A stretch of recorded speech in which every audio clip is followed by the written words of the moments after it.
Rusia disebut semakin gila dalam melancarkan serangannya. Pasalnya Rusia meluncurkan 4 rudal ke wilayah Ukraina.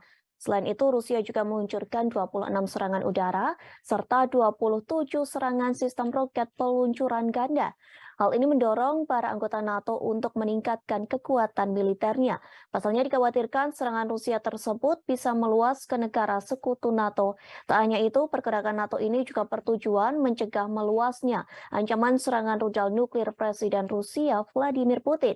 Satu negara yang sudah merespon tindakan Rusia yakni Norwegia. Pada Senin 31 Oktober 2022, Norwegia telah mengumumkan rencana untuk meningkatkan kesiapan militernya dalam menanggapi agresi Rusia di Ukraina, di mana nantinya Perdana Menteri Norwegia Jonas Gahr Store akan memerintahkan angkatan bersenjata di negaranya untuk meningkatkan kesiapan dari fase 0 ke fase 1. Jonas menilai situasi keamanan saat ini merupakan yang paling parah dalam beberapa dekade.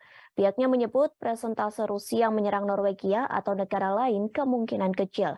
Meski demikian, ia menganggap pihaknya perlu melakukan langkah waspada sebelum memperkuat kesiagaan angkatan militernya ke level 1.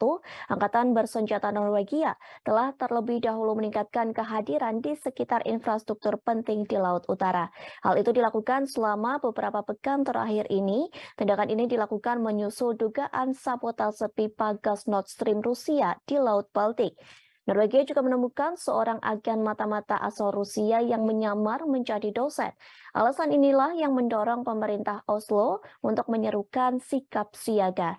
Dalam waktu dekat, pihaknya akan melakukan serangan latihan mandiri seperti menambah kekuatan mobilisasi yang aktif.